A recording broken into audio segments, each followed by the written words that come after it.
This is the EWN Podcast Network.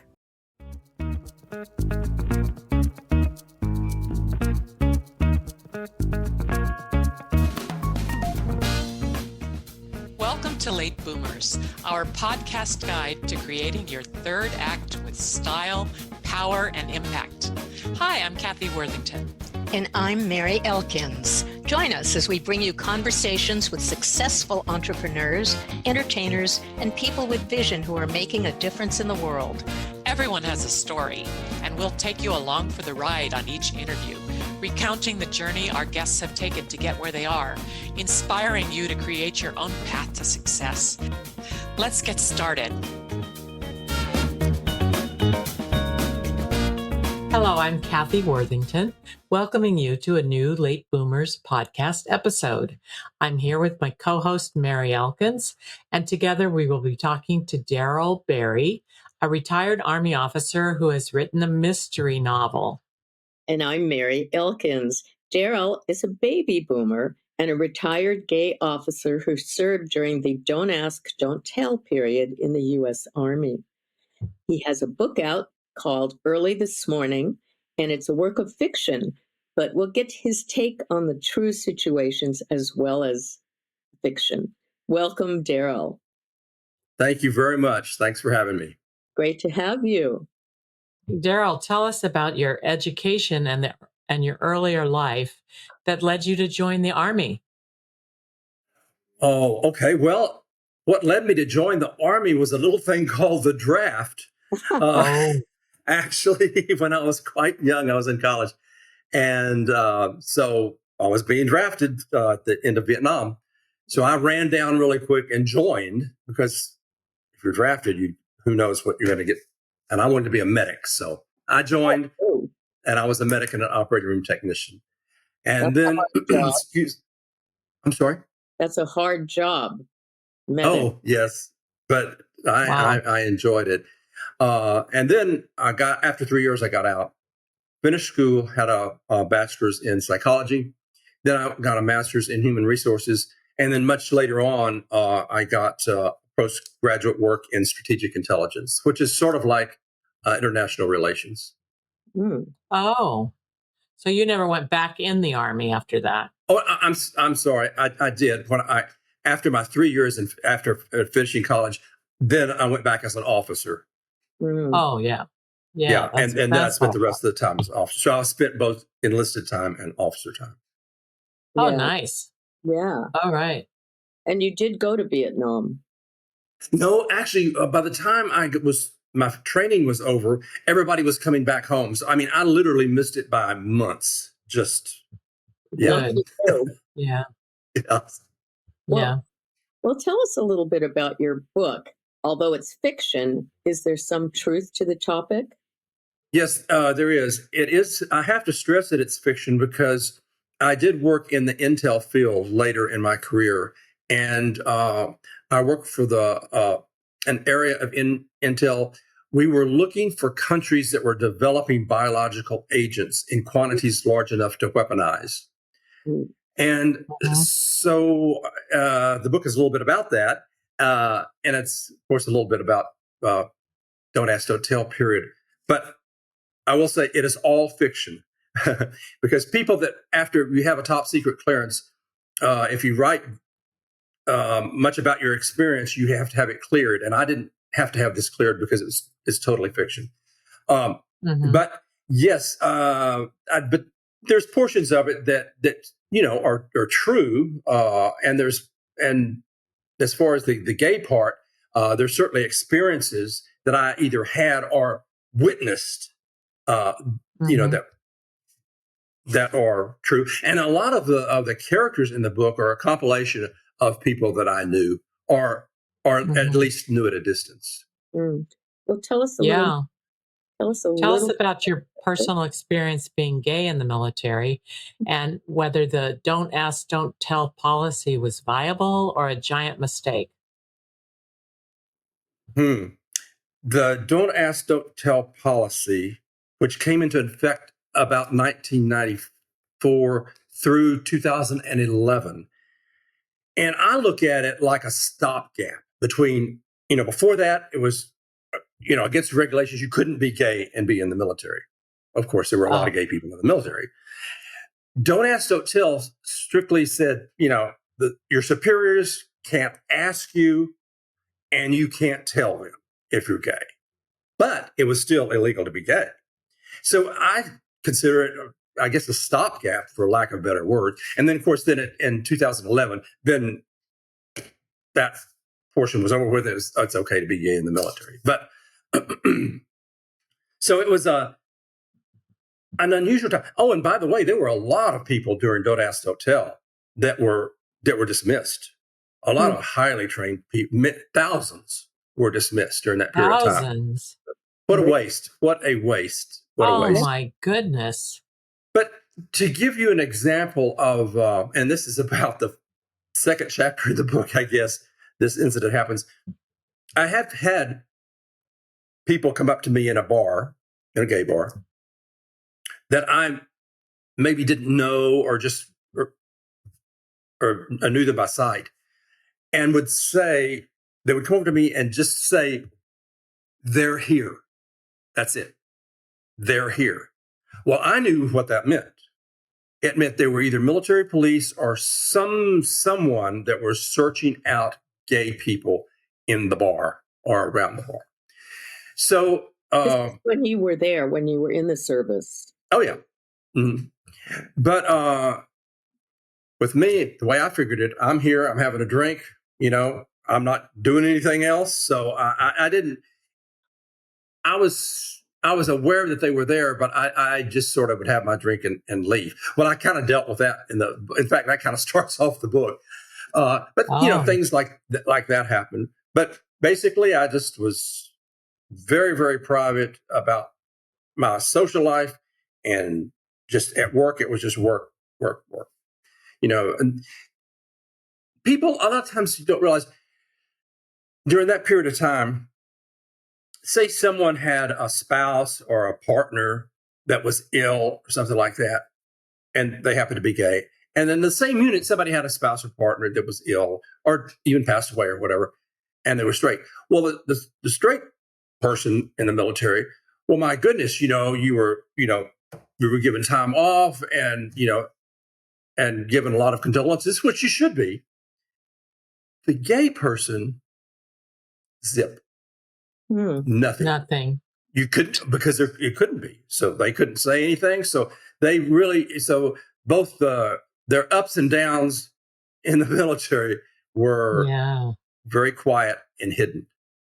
That's something I think that sometimes we miss when we think back to those days, because it just wasn't that it's against the law. You got to watch out. It was everything else that goes along with life in general that you would normally share with your coworkers or friends or whatever. Couldn't be shared. It's so tragic. It is.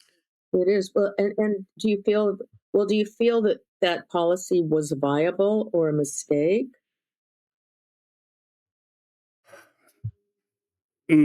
That's I've thought about that a lot. Would it have been better that if they just hadn't had it at all, and it just continued to be a very harsh, you can't be in the military, it was just black and white? Or I think I don't think it was a mistake, because I think it promoted an earlier time when it was okay to be in the military. I think it pushed things along. Let me put it like that. Okay. And how do you think it is today, or do you prefer not to comment? No, today, I mean, from what I can tell, everything seems to be pretty good. It's sort of like the norm. I mean, people don't make too much of a deal of it. But having said that, and I didn't know, I don't want to necessarily get too political, but because I don't think that you're necessarily a political show, but now, of course, when I wrote the book, it was a while back, and I wasn't thinking about what's going on now politically. And I kind of wonder, and I hope people, after they read my book, I hope they enjoy the book, but then I hope they kind of think, I wonder, could something like this happen all over again after they finish? Yeah. That'll Wow. be a good discovery. Yeah. I wanted to ask you this when we were talking about your book, but can you talk a little bit more about your intelligence job in the Army? Did you say it was top secret? Yes. And can you talk about it, or is it still top secret? Talk about it. We, we, spied on other. I mean, everybody spies on everybody else, but we were looking for countries that were developing biological agents. Like I said, now, but we also did other things. We would follow the health of leaders. We followed diseases. If there was malaria in a certain country and we were going to deploy there, we wanted to know that, and hey, there's malaria there, so we need to take certain prophylaxis and stuff like that. It was an incredibly interesting job. I hate to be vague, but I kind of have to leave it there because I have to watch myself. Right. Unlike some of our leaders now, I go by the rules.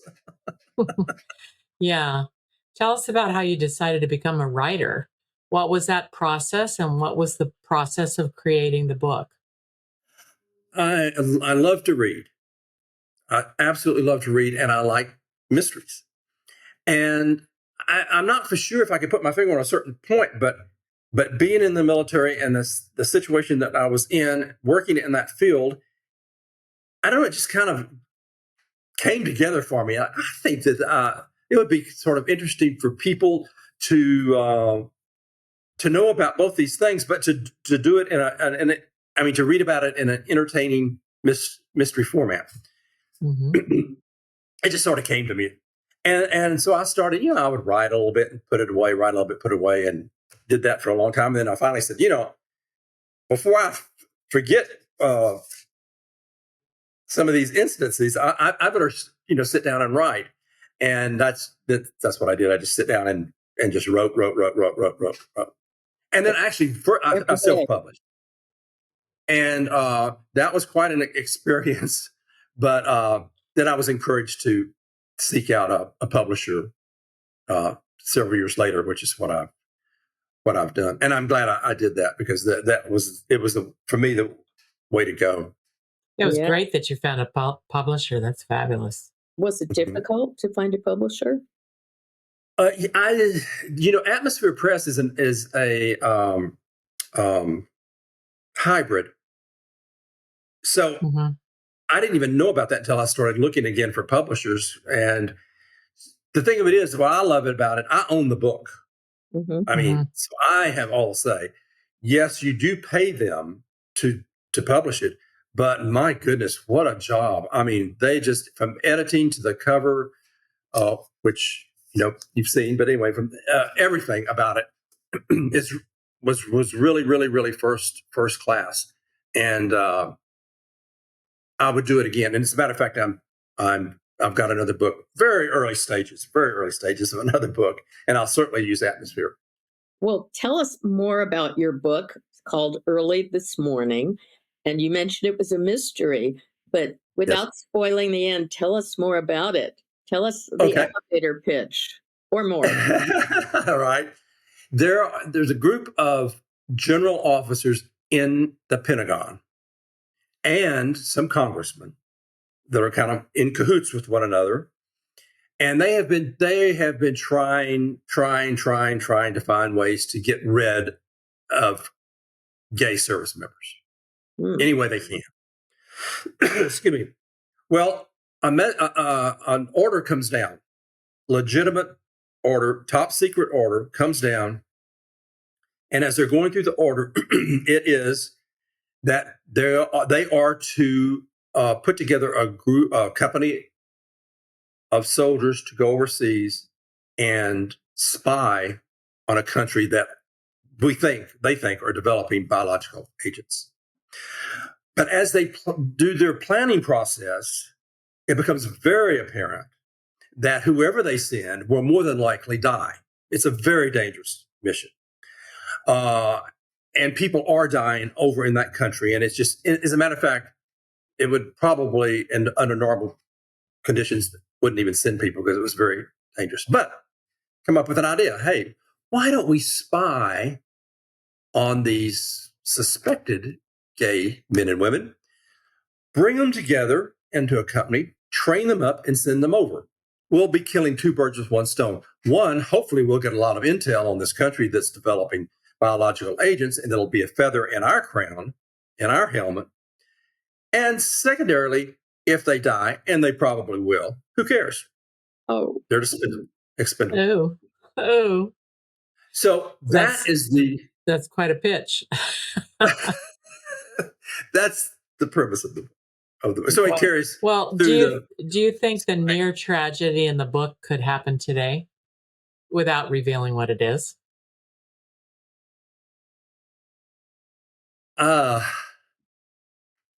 It's pretty tragic. So you know what? I've thought about this a lot, and I get asked about this a lot.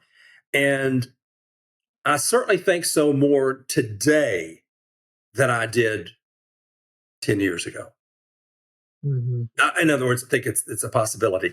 Maybe not to this degree, to that degree, but there's signs, there's little signs that are happening in the government that we're taking step back. One of them is women in the military. I mean, there seems like they're wanting to push back, don't have women in combat, which we do have. But I mean, they're slowly trying to take that away. I can see something like that. To answer your question, I can see something along those lines happening. Yes. And that's what I want when people in the book, that's what I want them to think about. Could this happen again? Yeah. Yeah. We don't know what it is, and we don't want you to reveal it, so people will read it. But it sounds like it could be a screenplay and a movie. Are you thinking about doing that? Yes, as a matter of fact, I'm glad you brought that up because I've been asking around some students here in, professors, if they have any students that would be interested in, that are screenplay students. I mean, if they would be interested in kind of taking this on the side. And I've had some bites. I haven't really decided on anyone yet. But I think, people have encouraged me to do that. So I am kind of looking around. I mean, of course, I think it would be a good screenplay, but I guess every author thinks their book would be a good screenplay. We have talked to quite a few authors who thought that. Yes. Are any of your characters based on real people that you know? I think you referred that they are. So, but you obviously have to change them enough to make them fiction. That's exactly right. Yes. And so you combine different people that you know into, say, one or two characters, or 5 or 10. I did. I did do that. And in this company that they've gathered together of gays and lesbians, and trained up, and they're going to send overseas. They're all gay, and they start looking around, and all of a sudden say, wait a minute, I know you. And then they think, oh, wait a minute, this entire company is gay. Could it really be? But there is one person, a mole, that is not gay, that has been placed in that company. And I better not go any further than that. I might be telling. Yeah. Is that a real person? Yes. Oh. And that person was This is getting deeper. Well, that person, a lot of the people were, just made up of people I knew, or at least a compilation of. Yeah. Well, you mentioned that you're working on another book or thinking about it. Is it of the same genre or different? It's a mystery novel. I don't know. I'm really at the early stages. It's going to be about a Lyft driver. Oh. And characters that he becomes associated with in his driving around. And there's going to be, I'm not really for sure yet how I want to go with the mystery part of it. If it's going to be something big, because I mean, you could write about a bunch of very unusual or funny or strange characters, but to bring them all together in a book and have a goal, and a protagonist. I haven't really. When you're writing, start with your characters or the mystery, or how do you do that? Because it sounds like the mystery. Start with the mystery. Mm-hmm. Start with the mystery and do the characters. That's why I'm kind of fumbling around with the book. As a matter of fact, I've started driving Lyft every now and then to get characters. Research. Yeah. Beautiful. Yes. Beautiful. So I'm developing all these characters, but I'm having a bit of a problem because, like I say, when I wrote the first book, it was a mystery story, and then I brought the characters in, and now then I've got all these characters, but I'm not. So I'm kind of going backwards. So I need to kind of revamp on the second book and come up. Too many people appeared. Let me tell you, there are a lot of characters, and I don't drive very much. Just every now and then to do research. Yeah. Darrell, what would you like our viewers to have as a takeaway today? That the book is not very long. It's very fast paced, or I think it is. I've been told it is very fast paced. I think it's a real fun read, and I think everybody will enjoy it to the very last page. But when you finish the book, I hope you reflect on, is this possibly going to happen again? Kind of think about that for this issue and maybe even other issues that are in society. I can't wait to read it. Thank you, Darrell. Our guest today on Late Boomers has been retired Army officer Darrell Berry, the author of the new mystery novel called Early This Morning. And again, I can't wait to go out and get it. You can find out more about his book on his website, gberrybooks.com, and that's GBERRY books.com. Thanks again, Darrell. And thank you for listening. I certainly enjoyed. Thanks. Thank you for listening to our Late Boomers podcast and subscribing to our Late Boomers podcast channel on YouTube. We appreciate you so much. Listen in next week when you'll meet another exciting guest, author Marianne Wood. You can listen to Late Boomers on any podcast platform and look at our new website, lateboomers.us, where you can find all our episodes and descriptions of them.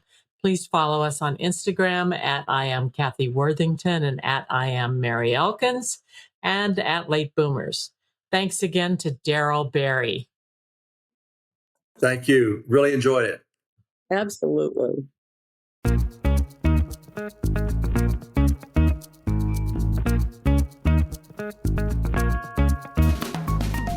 Thank you for joining us on Late Boomers, the podcast that is your guide to creating a third act with style, power, and impact.